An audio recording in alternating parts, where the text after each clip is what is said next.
What's up, guys? It's been a minute, but we're back, and I'm here to kick off a new series this summer. Just gonna be working in the shop, and I'm gonna keep you guys up to date every week with stuff I'm doing.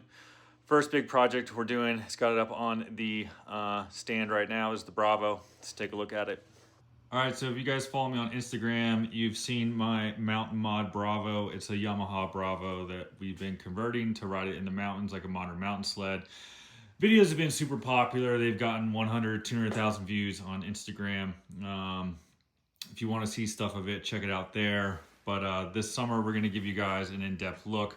I'm going to go ahead and we're going to do a version 2 of this. So we got a lot of upgrades coming for it. Some of the first upgrades we're doing are this Polaris Axis stuff. We've got running boards, a bumper from an Axis, and a seat. The goal of that is to increase the chassis performance. Also going to try to get this thing down in weight a bunch. It's 348 pounds right now.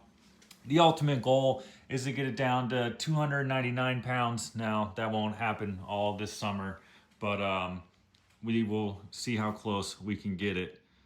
And real quick, I'll bring you guys up to speed for who have never seen this before. This is a Yamaha Bravo. It's a single cylinder 250cc snowmobile. Really, it was sold as a kid's sled, an entry-level sled. My buddy Frost down at Fro's Garage figured out that if you take a bigger track and stick it underneath it, you can ride it like a brand new RMK or a Summit wrong foot forward style, and it is an absolute hoot. It is the ultimate pit sled. It's little, it's slow, and it's lightweight. I went ahead and even cut my tunnel short like my mountain sled is. We fixed up the end here to make it like some modern running board style. That seat's not stock. That seat came with it, but it's gonna go for that lighter Axis seat over there. So essentially, this is the Mountain Mod Bravo. There's too much fun. Like I said, go check it out on my Instagram if you really want to see it ride in action. Once you see it, you're gonna definitely want to build one of your own. Last thing before I get a bunch of questions, the track is a 121. Originally it came with like a 190 something. We stretched it out here to a 121. That's from a Yamaha SRX, and then the skid is from a 96 Polaris Indy 340 Lite. Just popped the headlight out. Boy, she's ugly. We're gonna need a cool vent to go in there or something. But let's see how much this thing weighs.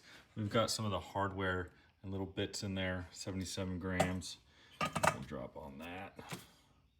Over a pound right there on the headlight. Like a pound and almost 5 ounces on the whole assembly. Not bad.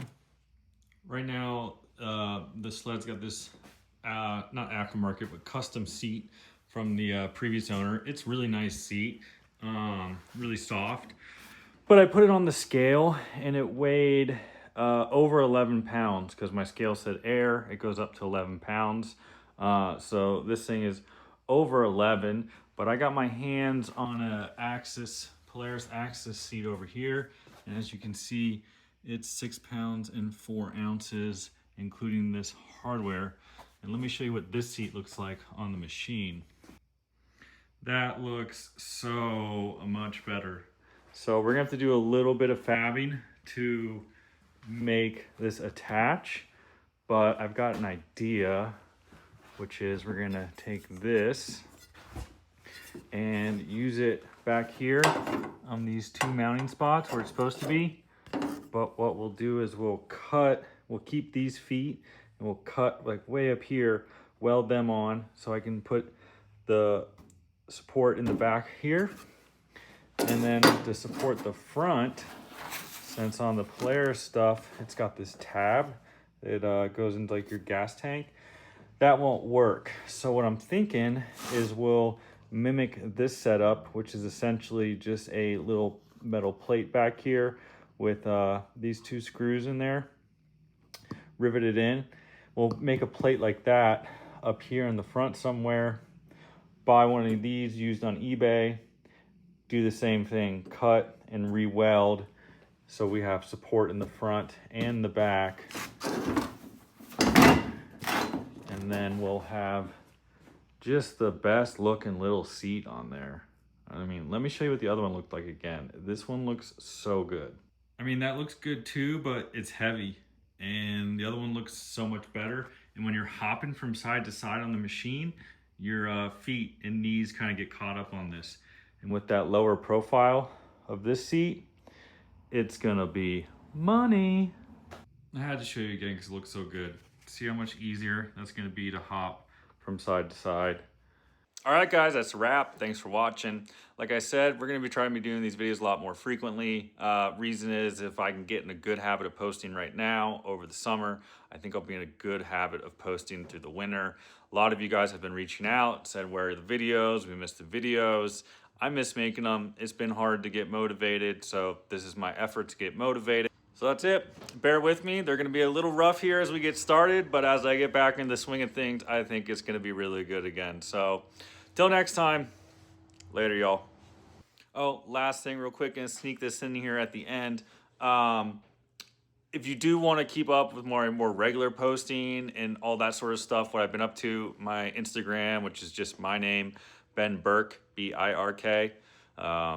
That's where you can find everything I've been up to the last year. I post on there super regularly. It's got stuff of all my sleds, Turbo Sled, 9R, IQR, the XC, the Mountain Bravo. All my sleds are on there, all sorts of stuff. But yeah, cool. See y'all soon. Check out this, guys. I just got my first piece of carbon that I've ever bought. This is from Carbon Pursuit. It's a clutch guard cover, and it's pretty freaking cool. Not gonna lie, I can see why people get addicted to buying this carbon stuff.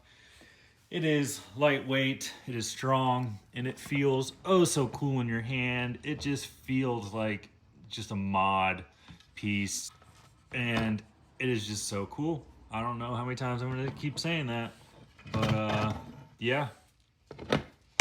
So that will be going on the turbo build for 26. I've got, you know, a whole bunch of parts in this box for it and some other stuff. I just wanted to show you guys my very first piece of carbon. Here's my power domes for my boosted sled. I take it off every year and I put it on the next sled. So this will be, I just finished year 2 on these domes. They still look great. I just finished cleaning them. In case you're wondering what else is in this box, right now it's just mostly clutch stuff. This is actually, I got some clutch stuff for the 9R in here too. Belts, some lightweight rotating stuff. I'm about to throw the SLP power dome head in here. I've got one of these field bags for next year because the Boost likes to use all the fuel on the deep powder days. Odds and ends. I clean them up and then I reuse them every year because I'm too poor to buy a new one every year. That's just insanity. But yeah, this is how to, you know, this is, I say budget build, but you know, it is expensive, but you can be a little smarter about it, you know, reuse stuff every year and you can make it last. Just finished giving my titanium hardware a little bath here, warm soapy bath at the end of the season. I do it all the time. These are my clutch weight pins and these are for the clutch cover. Both these are on the drive clutch, obviously. And you know, I'm not an expert in this titanium stuff. I know you're supposed to use Loctite when you install it, and then getting the Loctite off at the end of the season can be a bit of a pain. I read that you really shouldn't run this stuff through a wire wheel. So I just use a Scotch-Brite pad here. And it does a pretty good job, but one of these, I'm struggling getting some of the Loctite off. You can see it's up there, and then I've got a little chunk right there in the threads. Sorry, my phone's doing some crazy stuff here. So yeah, anyone who's an expert with this titanium stuff, if you can share some advice, that would be really cool. But I like the titanium stuff. It's light, love to get more, but this is what the budget allows for right now. We'll see in the future.